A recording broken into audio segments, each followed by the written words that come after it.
following program is rated G. It is suitable for all audiences. We're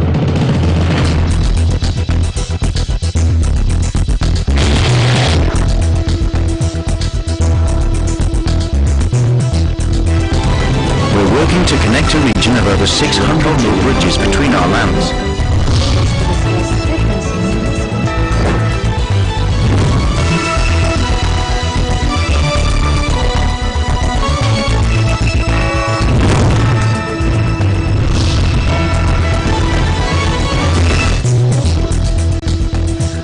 Welcome to Asean in Focus. I'm Kaloy Tabunda from the New Era University Asian Studies Center and Center for International Linkages. For the first time in many years, the Philippines is suffering from a repeat of what happened in 1995, a potential rice crisis. And we're very honored to have with us this afternoon to help us shed light on this issue a very prominent agriculturist. He was formerly the Secretary of Agriculture, the Department of Agriculture during the term of President Joseph Estrada, and he was formerly the head of ICRISAT. ICRISAT is an Indian-based organization, the International Crops Research Institute for Semi-Arid Tropics, which he converted from a struggling institute to one of the top-performing centers of the consultative group on international agricultural research.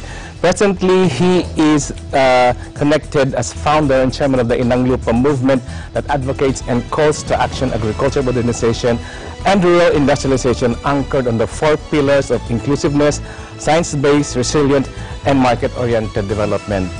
We have no other than Secretary Dr. William Duliente Dar. Good afternoon, sir. Good afternoon po, Kaloy. Okay, actually, suki kayo dito sa aming programa. Marami pong salamat. You have guested in some of our programs already to shed light on different issues concerning the development of agriculture in the Philippines. Okay, potential rice crisis. Why is this happening again now? Yeah, unang-una gusto kong pasalamatan po ang iyong programa at saka ikaw to have been invited to this very prestigious program to give my views, you know, being an agriculturist and having been in this sector of agriculture all my life as a profession. Having said that, let me trace back the events at bakit ngayon mayroon potential na rice crisis. Hindi pa naman full-blown rice Hindi crisis. pa po. Pwede pang agapan, pwede pang punuan, pero we are almost at the verge of the repeat of 1995. Una, you know, every country must have to contend kung ilan na ba yung kaya mo i-produce na in this particular commodity rice dito sa ating bansa. You know, you have to really understand what have happened the last 10 years, even earlier. So the historical perspective is necessary, number one. Now, whether or not itong leaders natin sa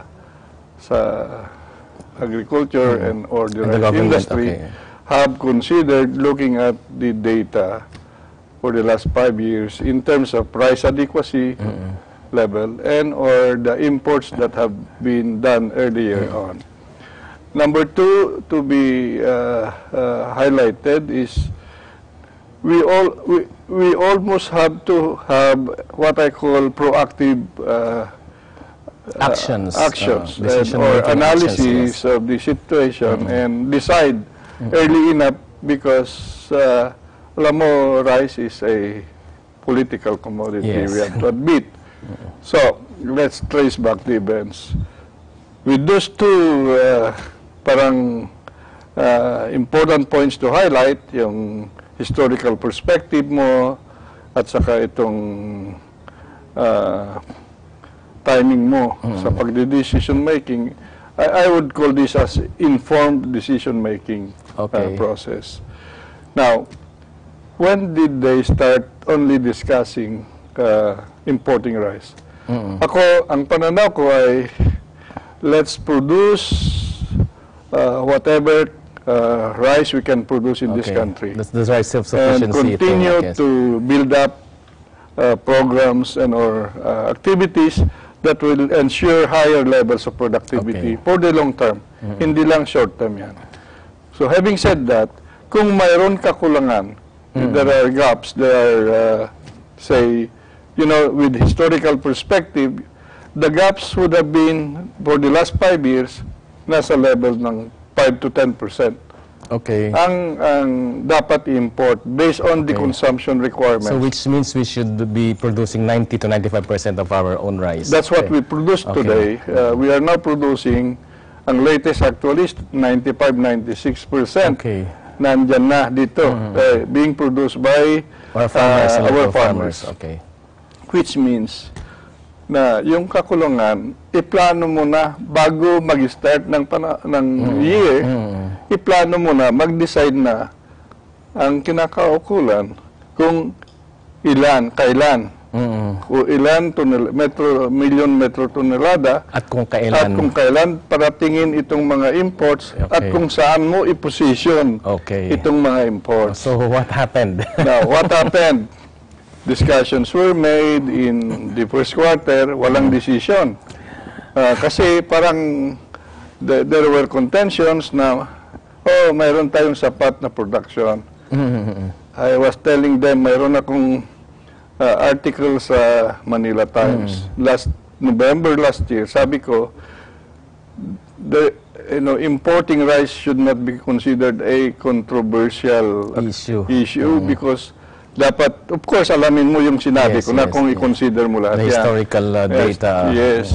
So, walang decision sa first quarter. Okay. Then, second quarter, nagpupursige sila na, again, the administration, NFA, forwarded its request to the NFA Council for them to finally decide the levels of information.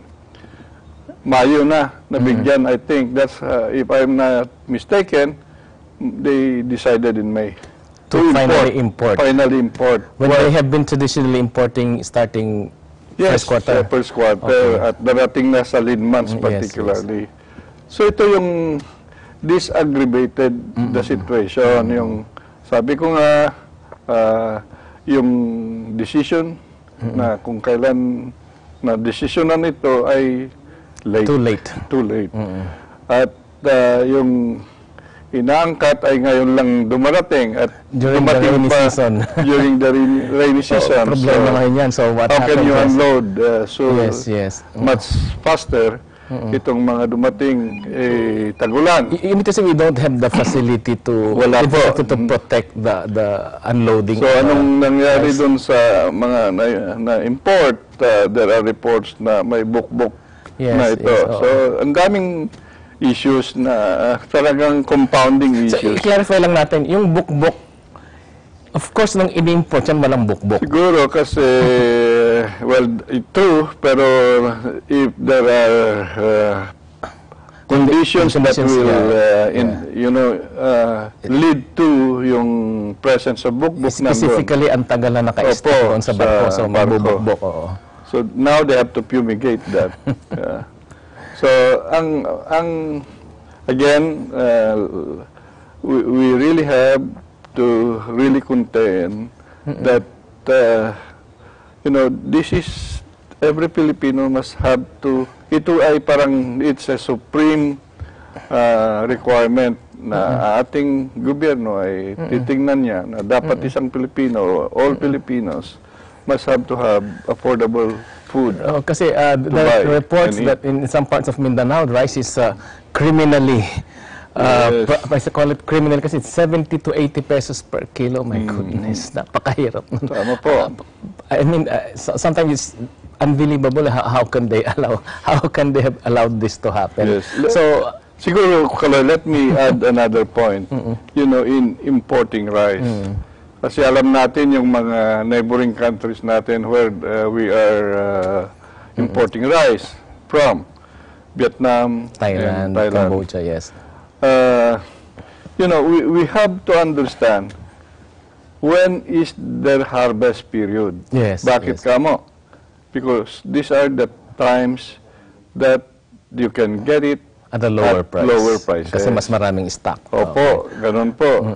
Ang Vietnam have 3 croppings a year. Wow. So, yun, dapat na alam natin lahat.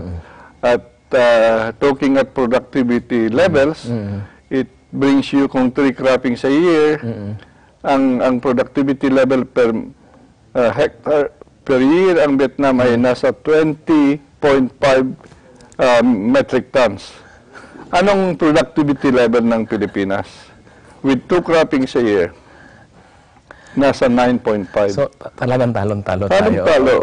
So, which means even our quest for rice self-sufficiency, talagang medyo... It's a long way yet. Okay. I can discuss that if we have time. Yes. What must be done? Kasi talagang, well, in brief, I can now early... Actually, we will discuss that. Okay, we'll thanks. discuss about that later when Asean in Focus returns.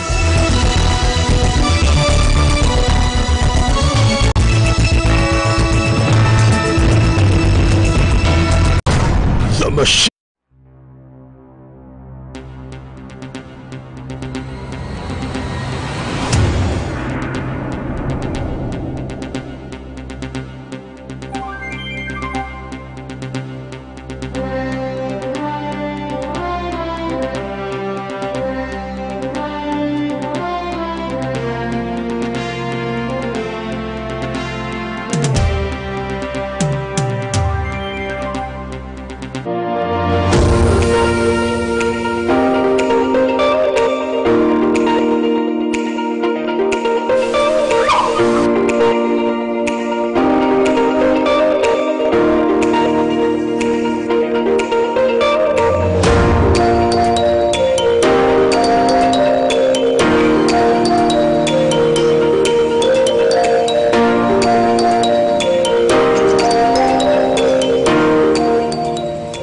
Visiting the Philippines, Manila or Quezon City is a popular destination. But oftentimes the hustle and bustle of the city can be more stressful on your vacation. So when you feel the need to reconnect to nature or relax again, there's a beautiful oasis just outside of the city called the Garden at Ciudad de Victoria.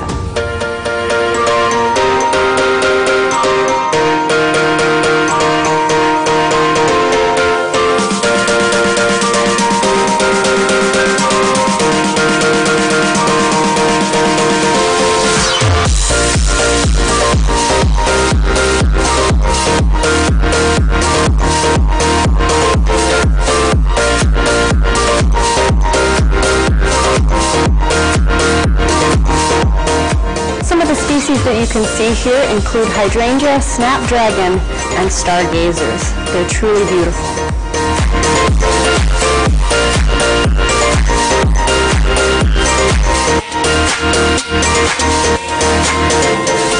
The gardens at Ciudad de Victoria are so peaceful, tranquil, and beautiful that it's become a haven for young couples and a very popular venue for engagement photos.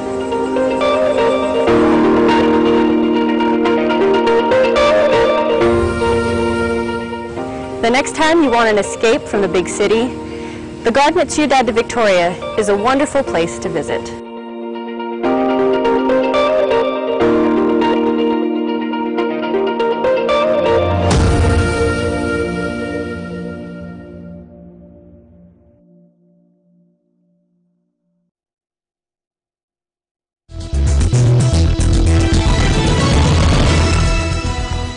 Okay, balik tayo sa ating panayam kay Dr. William Dar. At we're still talking about the issue of the impending rice crisis in the Philippines. Actually, if you can call it a rice crisis yet. Okay, earlier we were talking about the reasons why we're suffering from this now, a repeat of the 1995 situation. And before we ended, we talked about how are we faring in our rice productivity compared to our Asean neighbors. So, medically, bigyan ko rin pansin yung development this year na ang budget ng NFA, binigyan ang national government ng 5.1 billion to buy palay from local produce. Okay, what happened? What happened ay hindi nila po ginamit. And that exacerbated where did they use the So money? it's not a matter of exporting rice, pero mismong buying rice from Yeah, our local that producers. would have been a 5.1 good billion. move Hindi na nila binili. buying from our farmers, yung local produce, they were given 5.1 billion. So what happened? Ang ginawa po nila, as per reports, ay pinambayad ng utang nila. Of course, ang claim nila ay... Sumakit ang ulo ko doon. Sige po. ang claims nila ay para mas marami silang magamit sa pambili ng bigas. Pero kung ano yung nandun sa batas, sinabi nga niya, bibili ka sa local produce. So there is some sort of technical, malversation that's happening there. Yan. So, another thing to point out ay ang NFA has been mandated or may mandato na mag-imbak ng 15 days to 30 days na buffer stocking. Okay. All over the archipelago. So, meaning, kung may kalamidad, mayroon siyang ilalabas o sa mga maliliit, mga poorest of the poor, mayroon silang may fallback tayo. So, and this is one way to stabilize the prices. Yes. So what happened? This is the, if I can remember, this is the first time in history na little by little, yung buffer stock ng NFA ay mataas hanggat nawala. So which means, pag wala ka ng Buffer stock. Low supply and demand. Low supply, how can you... So that explains the 70 to 80 pesos. Na yun na ang presyo price. ng bigas. Goodness. You know? So meron tayong datos dyan na ang taas po ng January, ang NFA buffer stock ay nasa 107,000 metric tons. Metric tons, oo. By June, naging 2.1. So how can you now stabilize prices in the market? So habang bumababa po yung buffer stock capacity ng NFA, anong ginawa ng commercial traders? They hoarded, they withheld the release of more commercial rice in the market, taking advantage of the situation, jacking up rice prices. So it's really... And you can't blame the rice traders because it's business. The NFA is there to really, to balance.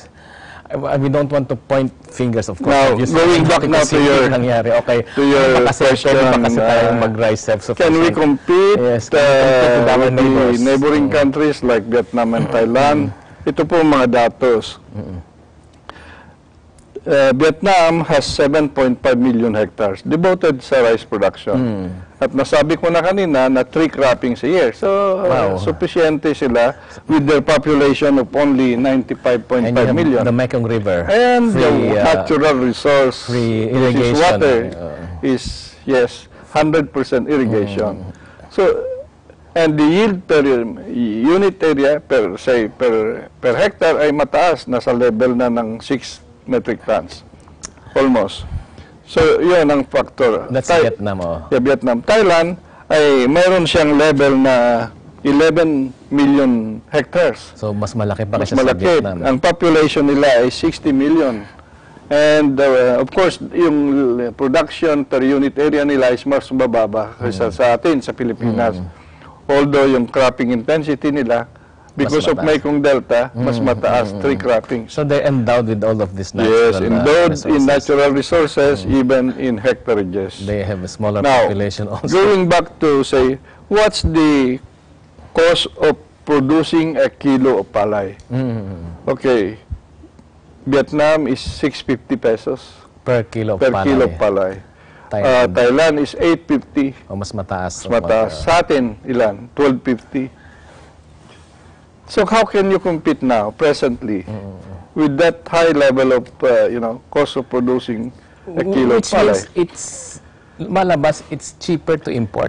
Well, that's true. It's cheaper to import, but let's not emphasize that part, but emphasize on a long-term plan of government to make rice farming a very productive and competitive Is that industry. possible given this Well, inputs dapat you said? mayroon tayong, as I've said, mayroon tayong strategies to make it possible na productive tayo, na resilient tayo, na competitive tayo. Mayroon ba? Yan ang katanungan.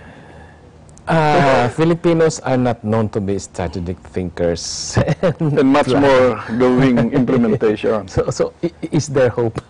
Sa tingin ninyo, may pag-asa ba? May pag-asa. Ang dami pong, let me cite a number of areas where we need to improve. Number one is, irrigation systems Yes, development. Today, meron pa rin tayong potential na magawan ng irigasyon. 1.3 million hectares. Okay. So that patubig ay talagang yun ang isang major factor. Provided that they do not convert this land to, That's to one issue. agricultural Let's uses. protect our productive agricultural lands into conversion for other uses. So now, going back to irrigation systems development, you need, if you really have to aspire for self-sufficiency in rice, you accelerate the construction of more irrigation systems. Ano ang data natin? Ang administration, of course, last administration, they only targeted almost 200,000 hectares. Ito ngayon, 400,000 hectares. So may naiwan pa na 900,000 hectares na pwede pang padubigan. Are these new irrigation projects or These are new. Okay, so this is apart from those being repaired. Correct. Okay. Doon sa existing systems natin, we have total of 1.5 million hectares. Okay. Pero ang efficiency niyan during dry season ay almost kalahati lang. Which yung means may patubig. So talagang hanggang 2 cropping seasons Yeah, lang 2 ang cropping maximum natin. seasons. Okay, so irrigation, apart from Irrigation. Number 2, mechanization. Ano ang level ng mechanization natin sa Pilipinas kumpara sa ibang bansa? 2.2 horsepower per hectare. Compared to Vietnam, nasa 5 to 6 horsepower na. So, we have to enhance, okay? If we have really, kasi that's one way to reduce significantly yung cost of producing production, yes. per kilo palay. It will handle about 4 pesos already. Of course, masasabi natin na maraming displacement of labor. Yes, Totoo yan. But you need to have a long-term plan to how to tap this displaced labor, transforming them, retooling them into skilled labor. Again, for rural industries. Okay, how about the other inputs? So we have irrigation, we have mechanization. Technology. Like yung paggamit ng hybrid rice or high-yielding varieties ng rice. Actually, isang issue to, no, Secretary, no? IRRI is here. Opo. And I was given a tour of IRRI and you saw all of these technologies. Bakit hindi yan ginagamit sa Hindi Pilipinas? natin ginagamit. I don't know. Again, maybe there's low investments given to the sector of agriculture, which is true. Yun ang isang problema natin. Hindi pa binibigyan ng higher level of priority in terms of investments from government. Okay, At kukunti rin yung involvement or investment ng pribadong sektor. Tapos sinasabi natin our growth rate during the last quarter dipped down because of the very low percentage contributed by agricultural sector. Then we should do something about agriculture. Yeah, 0.6% ang growth itong last 6 months. Compared to previous year, nasa level ng 2.5. Bakit ganun kaya? Actually, you were agriculture secretary before, and of course, from the data we have, it was during your term that we had the highest agricultural and that has not been surpassed growth. up until today. Why is our priorities like this? I would like to highlight like this? 2 factors why we succeeded during that period. You know, pagkaupo pa namin, President Erap was there, leading the team. Sabi niya, let's have food summit with the LGUs. Kasi meron ng batas devolving extension, di ba? Agricultural delivery Actually, that's services.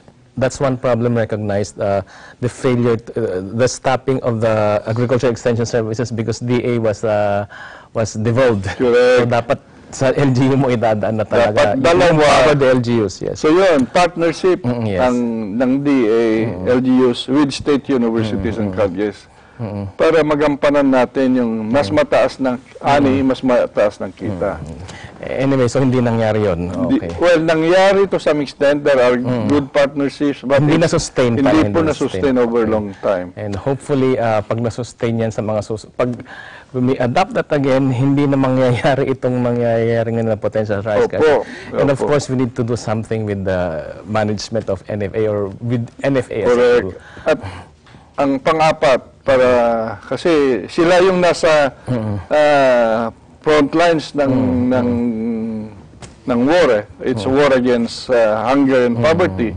Ang ating mga magsasaka, may edad na, 57 years old average. Isang mahabang usapan yes, yan. You need to retool. You need to give them new skills. And you have to make agriculture more attractive to the younger generations para magpatuloy yung ating yun po, paano ba yun? It's such a very... You have the arsenal. Okay, we will talk more about the different issues on agriculture, specifically our search for rice self-sufficiency and other productivity issues on agriculture when Asean in Focus Weekend returns.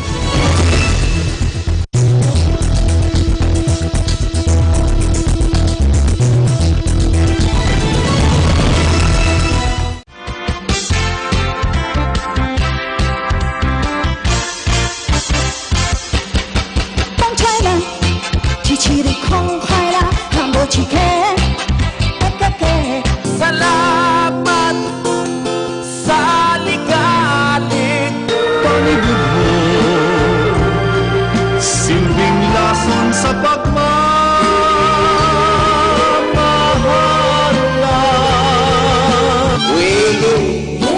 Umegi ka, bahala ka sa mundo.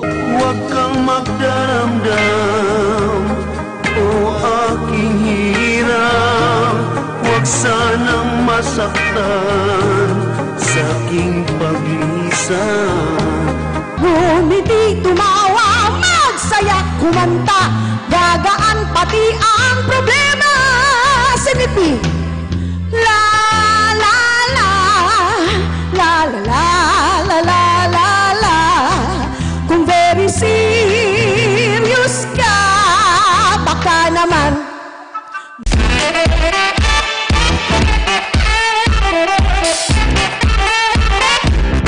Hi guys, I'm Ariel. And I'm Kenneth. And we're your new hosts for The Break Room. So please watch us every Monday at 7:30 to 8 in the evening. We are one with 25.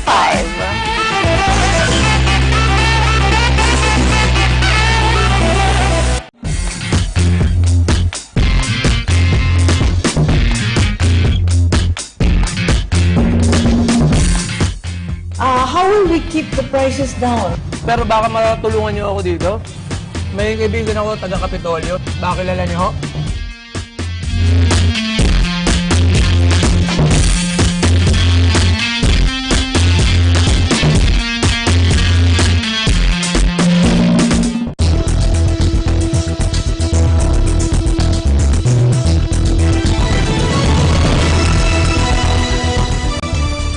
Welcome back to Asean in Focus Weekend Edition, and we continue our interview with Dr. William Dar here.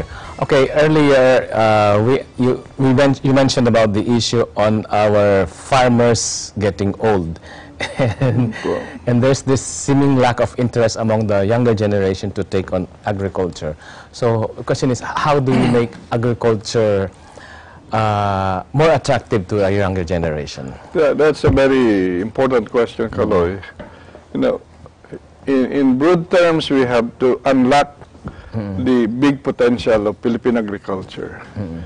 Having said that, we have to understand ourselves that presently we are not highly productive, we are not profitable, we are not competitive. And we know the critical importance of agriculture provides, 1/3 of the employment opportunities that we have in the country. gives us food security. So it's still 30% of our labor Yes, sector, yes. agriculture. Or 70% directly, indirectly, of our population is depending on agriculture. So yun ang pinaka-importante ng sektor ng agrikultura. And today, the contribution of agriculture to our gross domestic product is almost only 10%. Imagine 30% of your labor force contributing only 10% of your productivity. Parang ang laking... Yeah, that's why that's the big issue. How can you... Is there a potential both from the point of view of social and economic opportunities? So that mas mataas po ang contribution ng agrikultura? Okay, let me go to that. Now, having said 10%, 9 to 10% GDP contribution of the values of produce in agriculture. Now, with the agribusiness way of doing things, mayroon na tayong 25% na contribution ng agribusiness dito sa GDP. So, matotal, 35% ngayon na. Kung i-consider mo yung agribusiness. Pag isa ng agribusiness, ito yung sa food sector food sector. Pero actually, ano sa siguro sa manufacturing. O sa manufacturing.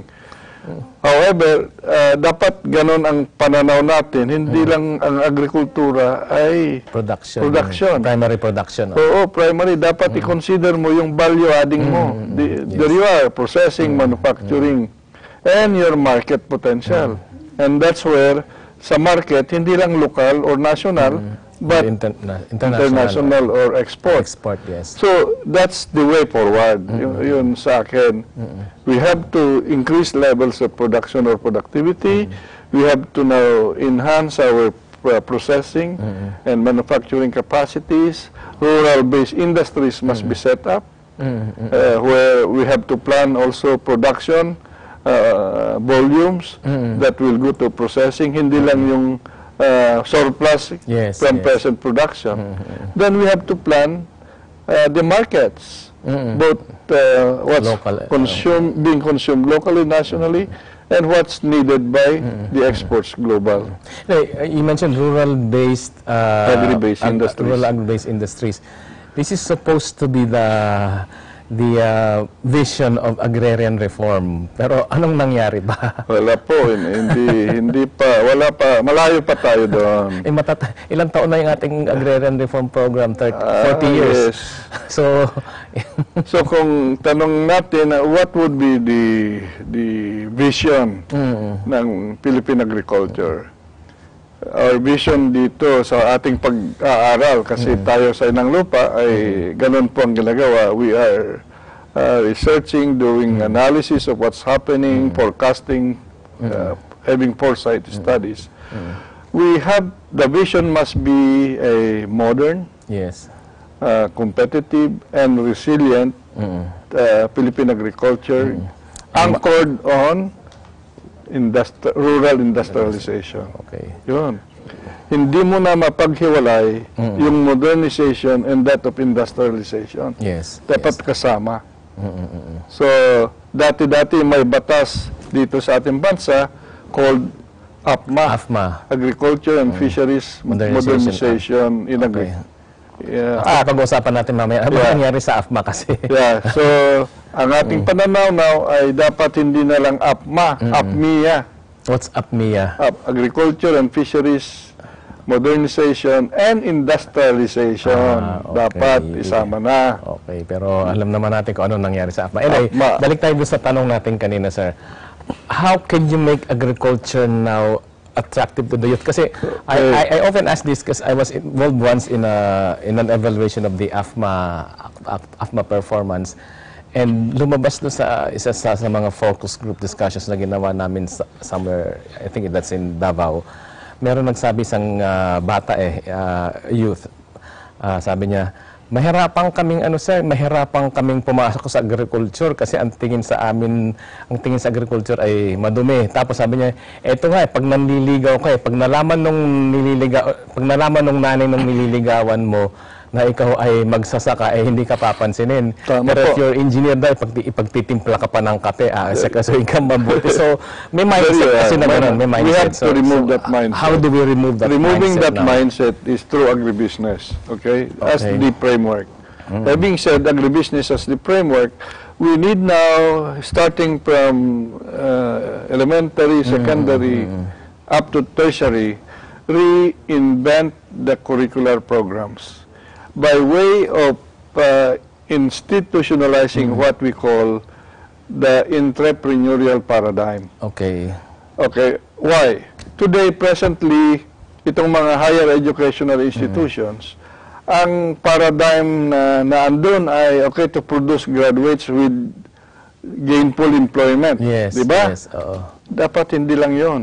Equally important is, okay, to produce graduates with opportunity to do enterprise development. Yes. Pagnenegosyo. Much of that is really based on agriculture. Entrepreneurship po, that's the way forward. Pwede kang yumaman Opo. sa agriculture. There you are. So, we have to make agribusiness as the way forward and see to it that the younger generation understand, they have the mindset, they have the opportunity also to get engaged now by way of providing initially yung venture funds or the grants that they can use to start up business. Wala bang ganyan sa gobyerno? Wala pa. Wala pa po. Diba there's this young agripreneurs program? Yeah, pero hindi pa, wala pang funding. And that has been, akala ko, naumpisahan, hindi nasundan, hindi sustained. Yun ang problema. So it says a lot about now how we do our policies. Yes. Let's be more specific siguro. Ano yung that will entice the younger generation? What types of agribusinesses? Yes. Number one, yung mga IT-based agribusinesses, di ba? Kasi with technology, hindi mo na maaamot yung kabataan. Yeah, di ba? Even in a household. So, pwede ba yun? I mean, you're a farmer and you're engaged. Parang, of course, yeah. You know, it's the IT-based or digital agriculture that will be the game changer, they call it. They do it in other countries, right? Of course, they're already doing that. Eh, samantalang tayo, we're supposed to be one of the more IT, you know, IT savvy, populations in the world. And we haven't applied that to agriculture. Totoo po yan, natatawa ako, di ba? Ang nasa edad na tayo ng digital age, di ba? Yes. We are at the era of digital age. That's what they call Industry 4.0. But where is agriculture today? It's still in Industry 1.0.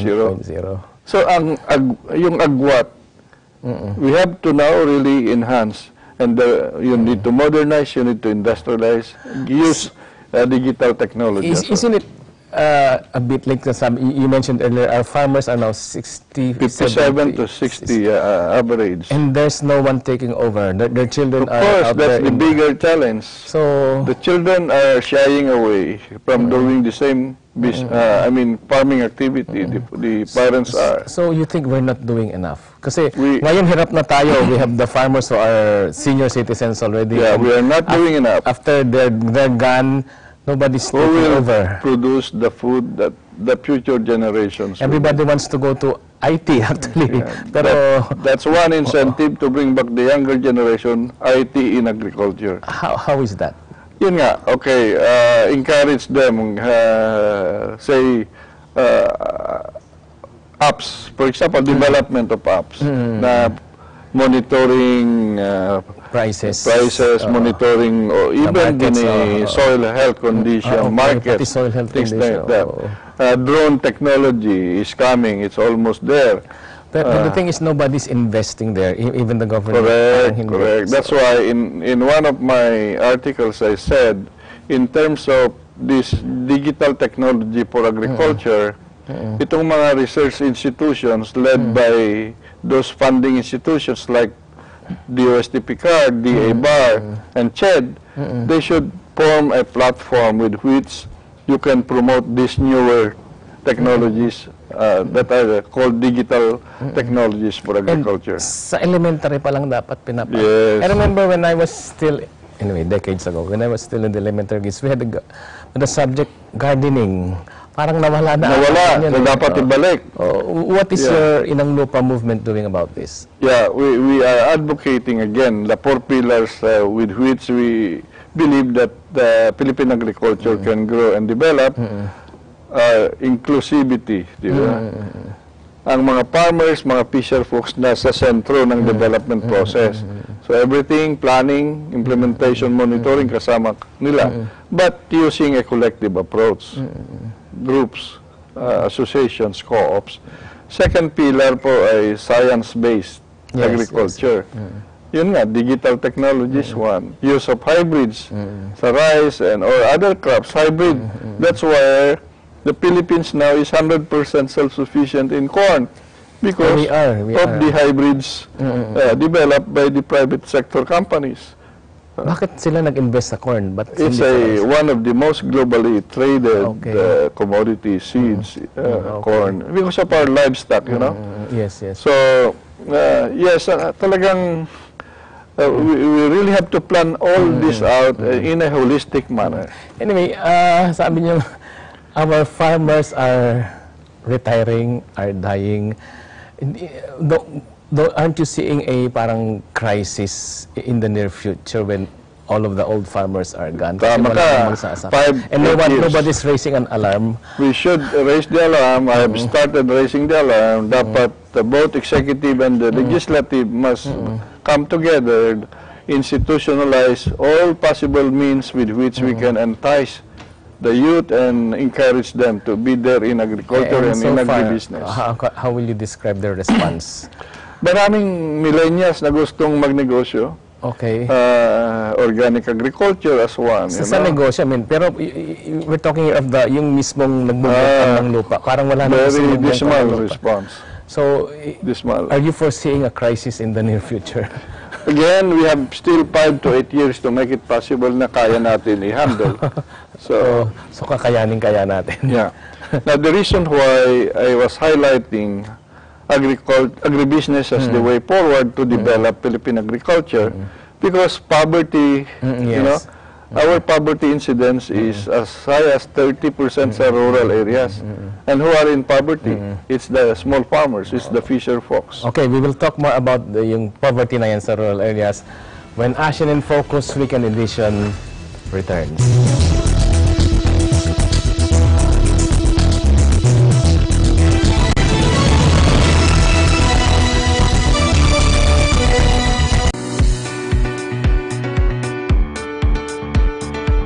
Hey guys, Marie here. I'm in Denver, Colorado, the Mile High City. Denver got its nickname, the Mile High, due to its elevation being 1 mile or 5,280 feet above sea level. For more fun facts such as this, tune in to Digital Nest on Tuesdays and Thursdays at 7:30 p.m. And don't forget to subscribe to our YouTube channel, Digital Nest TVC, to catch all the episodes right at your fingertips. I'm Marie Dumayak, ABC Colorado correspondent. I'm 1 to 25. Narito po ang mga dapat ninyong abangan. Kami magkakaibigan pa rin. Sa akin, pagka ganun, dismayado na ako. So sa akin, moment yun. Paano namin iangat? No? What makes it different is that it's 95% production numbers lahat. Dumating na kami sa punto na nagpapasalamat rin kami. Kaya namin rin ginagawa to eh. Ang pinaka-importante sa lahat, happy. Happy. Yes.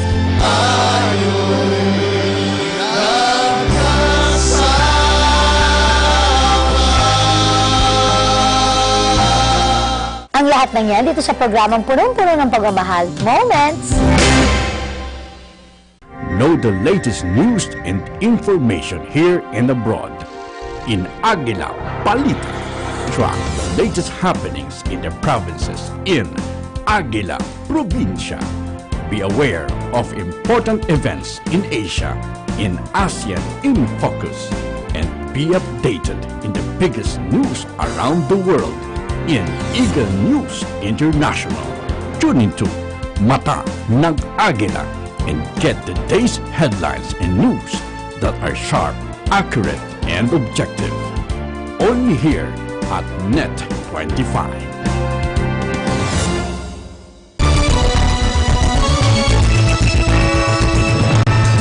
Okay, we're back with the last portion of the interview with Dr. William Dar here. And we're still talking about the agricultural sector. And this time we're talking about poverty in the agricultural sector. Ano bang mako-comment yun? How poor are our farmers, especially compared with our neighbors? Sinabi ko na kanina na ang rural poverty is as high as 30% sa ating bansa. And these are the farmers. These are the fisher folks. Now, the way forward is that we need to be really institutionalizing agribusiness. We need to make our agriculture productive. And we have to have a thriving agro-industrial which we don't program. have until now. That's supposed to be the objective of AFMA. Kasi yung tanong ko, ano ba nangyari sa AFMA? Fisheries Modernization. They have strength. There was poor implementation, but they have reissued that again as a law. I think hopefully this will be a much better time. Now, having said yung agro-industrialization experience, I'll give you a concrete experience today. So our national poverty incidence now is at the level of 21.6. That's the official figure. Yes. 21.6. Ang mga karapit neighboring countries natin, with the thriving agri-industrialization that they followed and agribusiness, ang Indonesia, for example, Indonesia, for example, 11.3 na lang. And they have 300. Malaysia, 0.6%. 0.60%. Thailand, 10.5%. Yun ang poverty level, ano? Yes. Vietnam is 13.5. And our figure is 21.6. Yes. And this happened only the last 15 years. So, ang ibig sabihin, talagang you have to plan well. And the 21.6, yung 30% doon ay nasa rural areas. Rural areas. Tapos nagre-reklamo tayo, in spite of our high growth rate, many are left behind. Because these are people they have been left behind, they are the marginalized, and little investment that we are giving them now. Pero, actually, paulit-ulit kasi yung tanong nito, bakit hindi kasi nag-i-invest? Yeah, little investment. Biro mo, while, okay, ang investment ng agrikultura, just to compare, 20 years ago, 20 billion na. Ngayon, nasa 60-70 billion pesos lang. While Thailand invested 20 years ago, 100 billion baht. Ngayon, times, 100-fold. And what we have developed actually are our service industries. Pero nga, there's this, please comment on this, there's this observation. I listened to, I attended a forum once wherein somebody from I think it's from the UP School of Economics, he said that the Philippine economy is suffering from progeria. Progeria is a condition where parang premature aging. Kasi our economy daw, from agriculture, nag-leap siya sa service sector. You have the BPOs and such. Hindi tayo dumaan sa manufacturing na kasama doon. Of course, the big part of that is agro-industrialization. So, tama. That's true. Now, we have to leap to that stage now of agro-industrialization. So, balik ay, kumbaga, bababa muna tayo. I-elevate natin, bababa natin. Kasi Are you seeing that happening? We don't see... nandun din sa ambisyon natin plano. Pero hindi ko nakikita yung translation of that in a, say, medium term. Yun nga we want to lift many of our people out of poverty. And these Filipinos who are in poverty are in the agricultural sector, but we are not investing. Fishing sector, and we are not investing in the agricultural sector. Yun ang number one, low investments by government and private sector in this sector. Another one to highlight, Kaloy, to elevate again the potential contribution of agriculture and agribusiness to the economy is plan early enough your export products. Not only when, haka-haka mentality. It has to be well planned. Long term yan, again. And considering the crops of our neighboring countries. Yes. Kasi hindi natin pwedeng... Okay, let me cite you Okay. statistics. Sige, sige. Ang Vietnam has a balance, or let me have the highest muna. Yung Thailand has a export economy of $42 billion. That's Thailand. Thailand. Indonesia is 36.5. Okay. Malaysia is 26.7. Vietnam is 23.1. And Philippines is only 5.1. Now, what about imports? Indonesia is 17.9. That's agricultural products. Yes, yes. 17.9. A trade balance of 18.6. Pinakataas ay ang Thailand. 15.7 imports to a trade balance of $26 billion. Now, ang Pilipinas saan? Ang imports natin mas mataas sa export, 11 billion. So we have 6 billion trade negative yun. And we're supposed to be an agricultural There you are. Now, because itong mga countries na ito have more export agri-based oriented products. Thailand, 13 products na nasa over 1 billion category. Sa atin dalawa lang. Ano yung products It's na yun? the virgin coconut oil and the banana. Otherwise, the rest are in the lower level. Like lower than 1 billion category, nasa $500 million above. Apat tayo. Which crops are these? You have a figure? Wala tayo.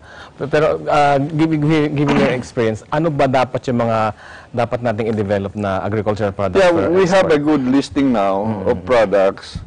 DTI has a good strategy. But how I wish there should be a convergence of plans and strategies between and among those who are supposed to be involved in our agri-based products export. So, like DTI, of course, DOST because of the technology. Local governments have to be involved kasi nandun ang production sa kanila. So from where you're standing, you don't see this convergence? No convergence meanwhile, only few here and there. Sino dapat ang nagte-take lead nito? Well, again, yung vision, wala. Mayroon lang lately export strategy, but you know, when one of the key agencies of government, which is DA, is not actively involved, I don't know. So, how confident are you? I mean, what is your hope for Philippine agriculture? You know, ako hindi pa nawalan ng pag-asa. Habang buhay may Habang pag-asa. buhay may pag-asa, pero dapat magising na tayo. At mayroon naman mga paraan na maiangat natin ang ating agrikultura. Okay, and there's a way forward. And there's a way forward. Pwede bang ano ito? Okay, Secretary Dar has just published a book, The Way Forward, Modernization and Industrialization of Philippine Agriculture. Saan ba pwedeng yan ito? Saan ba pwedeng ilapit? Ayan, The Way Forward.